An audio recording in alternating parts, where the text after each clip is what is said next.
1 minute till dive. This woman is flirting with death. 0.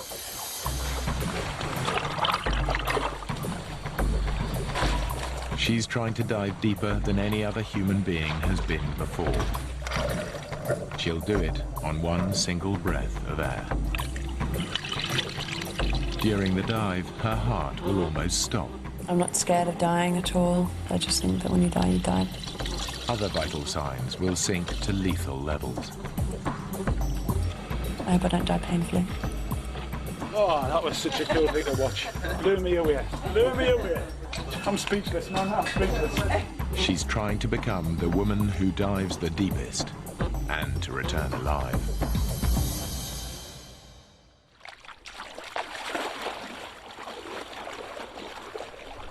The average person can hold their breath for 40 seconds. Tanya Streeter can do it for over 6 minutes. It's just my thing. I have this unique relationship with the ocean. I'm entirely blessed to be able to test myself in that environment. Tanya uses this ability to dive to great depths without any equipment, using only the air in her lungs. It's called free diving. Diving to the ocean bed on a single breath of air is an ancient skill among pearl and sponge fishermen. But only in the past 20 years has it become an internationally competitive sport. It requires superhuman levels of fitness. She's in the Caribbean to regain a lost world record. One of her rivals recently hit 136 meters. Now Tanya needs to go deeper, and the warm, clear waters are ideal for settling the score. Tanya Streeter's assault on the world record is being masterminded by her manager and husband, Paul. We started out in freediving with him offering me no support whatsoever. Absolutely not interested, nothing at all. And it's taken us a lot to get to the point where we are now, where we work together and where I trust him implicitly. Dive safety is Paul's ultimate responsibility. There are possibilities of death in the sport of freediving, and they happen when people do not practice the sport correctly. Even on the best run dives, danger is ever present.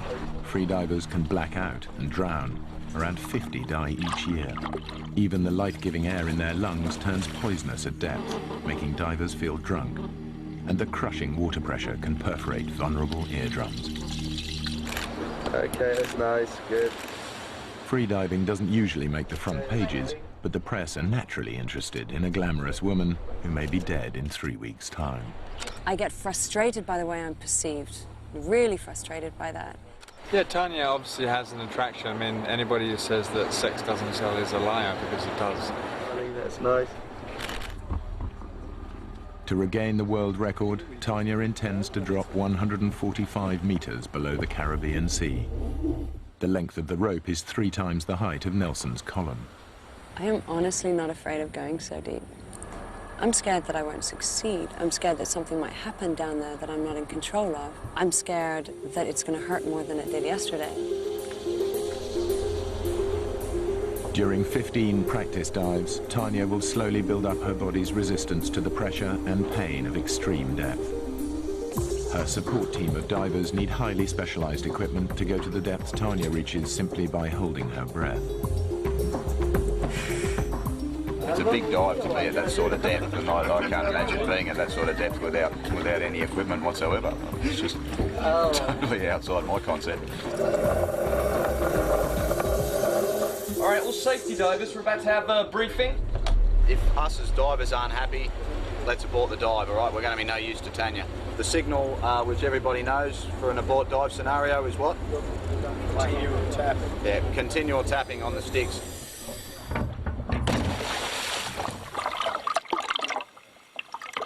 Three minutes till dive. 3-minute countdown.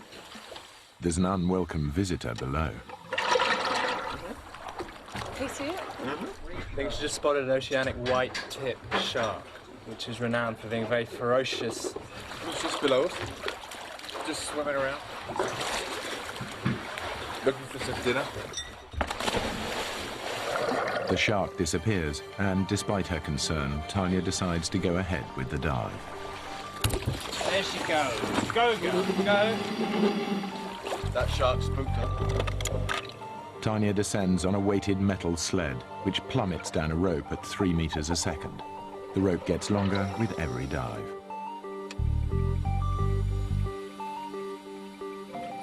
I open my eyes and look around me. I look at the divers and I wave at them or give them an okay sign when I go past them. It's dark, and sometimes it's cold.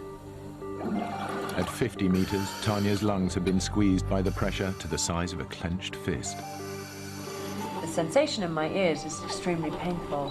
The eardrums are bending in. It feels like I've got a sharp object being stuck in both sides of my head.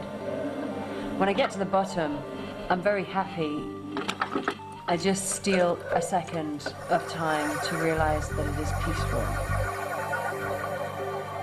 The compressed air in the lift bag sends her back to the surface like a rocket. And then the ride back up is, you know, it's kind of a thrill. It's like the roller coaster part of it.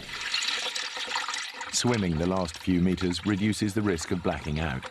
The rapid pressure changes here are the most punishing on the body. A slower ascent helps it adapt. It's a good dive, but only shallow. Okay. Yeah, perfect. Far more daunting challenges lie ahead in the coming days.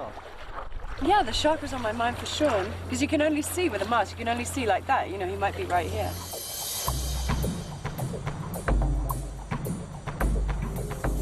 Tanya was born in the Caribbean. She probably went into the water the first time at about 6 weeks old. Well, she and her brother were raised in Cayman when there was no television, so she spent most of her life outside, on the beach, dabbling in rock pools, making little aquariums. After her parents divorced, Tanya was sent away to board at private school in England. I used to cry when the plane would kind of do its big turn right over where I spent, you know, every day of the holidays at the beach or in the sea or something, and that was really hard. I used to say my silent prayer that I would come back. Her mother hoped that Tanya would prepare for a professional career, but the draw of the ocean was too great, and after accidentally discovering a talent for breath-hold diving while spearfishing, Tanya decided to take up the sport of freediving full-time. This is Tanya's chosen career, and you go with it. You know, my friends all just say to me, "Oh, I don't know how you can do it." Well, I don't really have a choice in that. The only things I've stood up for in my life were my marriage to my husband and my freediving, which until I was successful with, and she could go, "Ooh, Tanya's in the paper," you know, she wasn't too thrilled about either, so.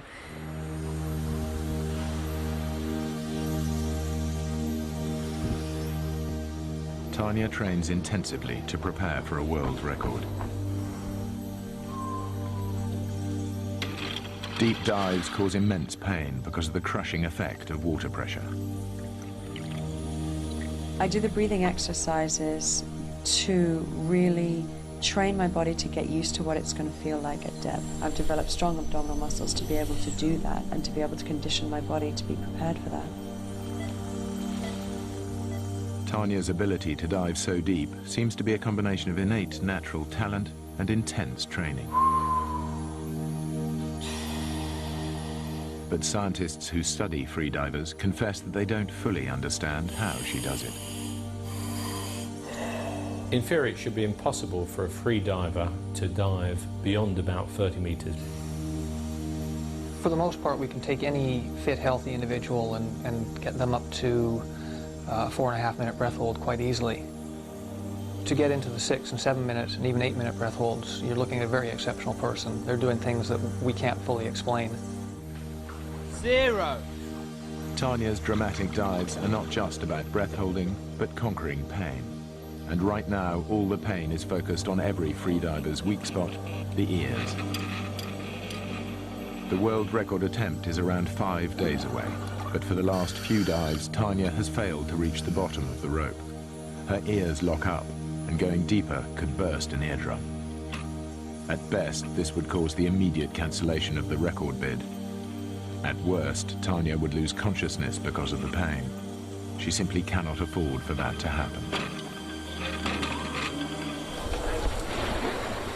I'm congested in my right ear. The weather sums up the mood of the boat. And that's the whole point of training.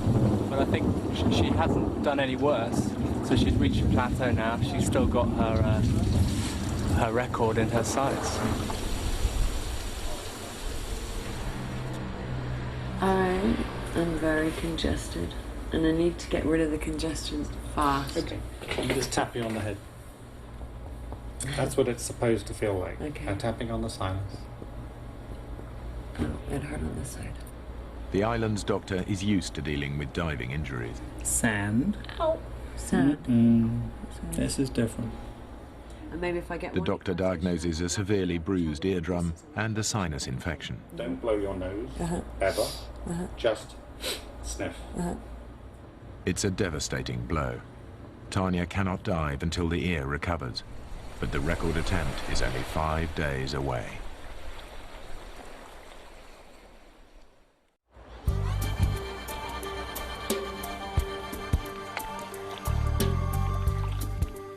Free diver Tanya Streeter is trying to become the deepest woman in the world, but she's got a severely bruised eardrum and the injury is jeopardizing her world record bid.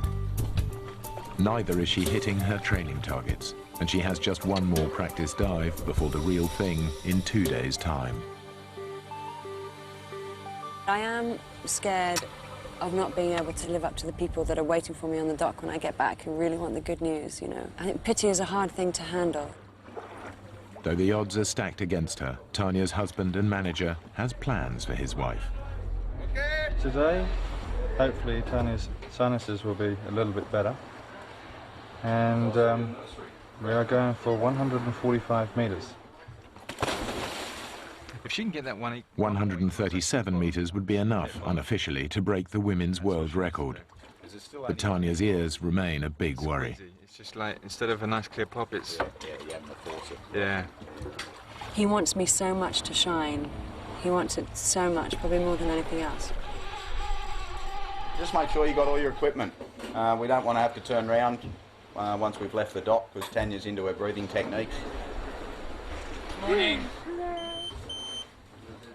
While the divers test the equipment which keeps them alive at such inhospitable depths, Tanya tests her equipment, her lungs. She lies face down in the water for minutes at a time. I'm very conscious of how slow my heart is beating, and it's like turning up the volume on my heartbeat. I can really feel it. Safety divers, you've got 10 minutes to be in the water, please. 10 minutes. Back in the water after a rest on doctor's orders, Tanya tells Paul that even just below the surface, her ears are still painful. The whole event has cost Paul £50,000 to stage. It's not just pride that'll suffer, it'll be a financial disaster. I guess the desire for success is much more prominent in the manager side than it would be in the husband side. 3 minutes till dive. Despite the possible consequences, 2-minute countdown. Paul and Tanya decide to go ahead anyway. 1 minute till dive. In the final few seconds before diving, Tanya uses a technique called packing. Plus 10. She gulps air repeatedly, forcing it into her lungs to maximize the oxygen levels in her body. Plus 20. Go, girl. There she goes. Go, girl. Go. The first part of the dive is less painful than Tanya had feared. But as she goes deeper, another potentially fatal hazard must be faced. 1 minute underwater. At extreme depths, air turns poisonous. The condition's called nitrogen narcosis. It causes euphoria and irrational behavior. It's a lack of coherency. I mean, it's not lack of consciousness or anything. It's effectively like being drunk. All divers must guard against it. They concentrate intently. Tanya even bites her lip to cause pain to ward off the euphoria. 2 minutes underwater. She's been underwater longer than planned. Paul knows there's something wrong. 2 minutes 20. 130 meters below, Tanya has slowed the sled to a crawl. She's in agony. She gives up, having failed to reach the target depth once more. 3 minutes. There are no celebrations. Good to see you back. Tanya is still below the current women's world record, and there's no time for another dive before the big day. Both of them just locked up. It's painful when you push it. Yeah, for sure. But...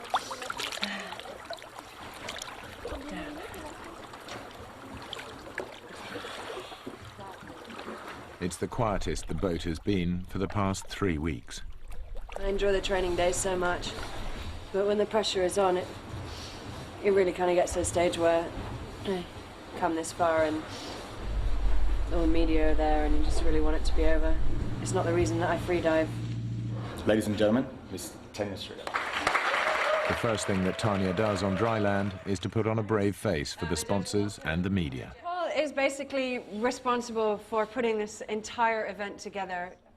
The audience want her to succeed, but it's been another bad day, and the strain is beginning to show. Oh, if this is this morning, wait till tomorrow night. 24 hours before the record attempt, and Tanya's ears are feeling better. But the husband and wife team must now decide what depth to attempt. How do you feel about 160? 160 is a nice round number.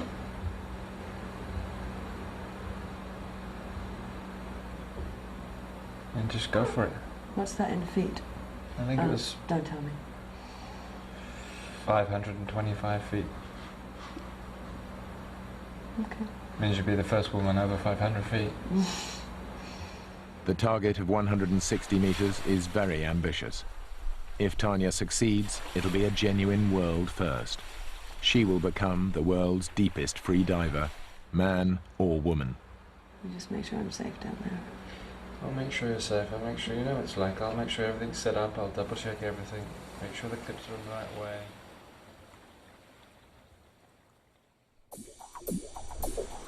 It's record day. I'd like to start just by saying thank you so much for all of their hard work over the last couple of weeks. They've just been a dream team. Just got to do it once more successfully. Pre-dive checks and bubble checks. Just because it's on the event day, let's stay sharp on that. We've got the IV lines, we've got the fluids, the resuscitation drugs in here. I have a very healthy fear for the ocean, and I'm not ashamed to admit it. The ocean is one of the most powerful things in nature. So far, so good. The weather looks quite nice. I do have an intense fear of failure. I'm afraid that I won't do it. I'm afraid that I'll do something wrong. Tanya's in the water now, so preparation for her diving attempt has begun. Tanya's mum joins the crowd of media and well-wishers. Very mixed emotions. She'll be okay, though. Everybody in, Simon? Okay, everybody, we got a 10-minute countdown until dive time. When my daughter actually hits the water and begins to disappear from sight, I wish her Godspeed and say a silent prayer. 15 seconds. Tanya packs her lungs with more air than ever before. At 0. Suddenly, she releases that vital air. Plus 10. And slumps forward, unconscious. Tanya's taken in too much air. I overpacked. Packing in so much that she passed out. Can I go? But she recovers quickly, and the judges give her permission to carry on with the dive. 50, there she goes. Come on, shit. To the bottom. It's the worst possible start to her attempt on the record. 30 seconds. 45 seconds, dive time.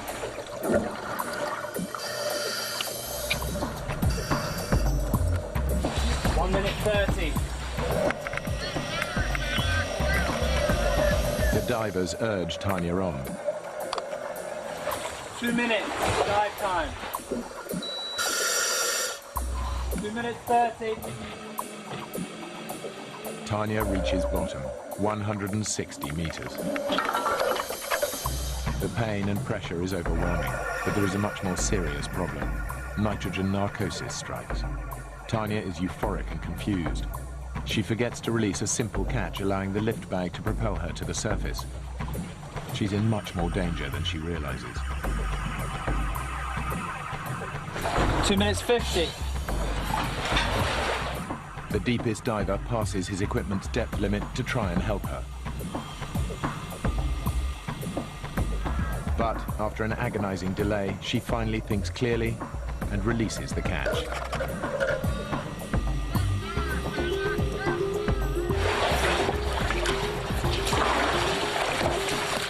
Tanya's traveling too fast. She passes Paul, forgetting to let go of the lift bag, and risks passing out when she takes her first gulp of air. Over here. The rules of free diving state that Tanya must be seen to be conscious by the judges. Paul, who's no idea whether she reached the bottom, cannot assist her until the judges are satisfied. Finally, the judges confirm that she did reach 160 meters. The deepest human being is my daughter. Good grief. It wasn't the best dive that I've done. It was the deepest, but that's not necessarily the best. It's a new world. But look at what we can do when things aren't going well. Imagine what we can do when things are going well.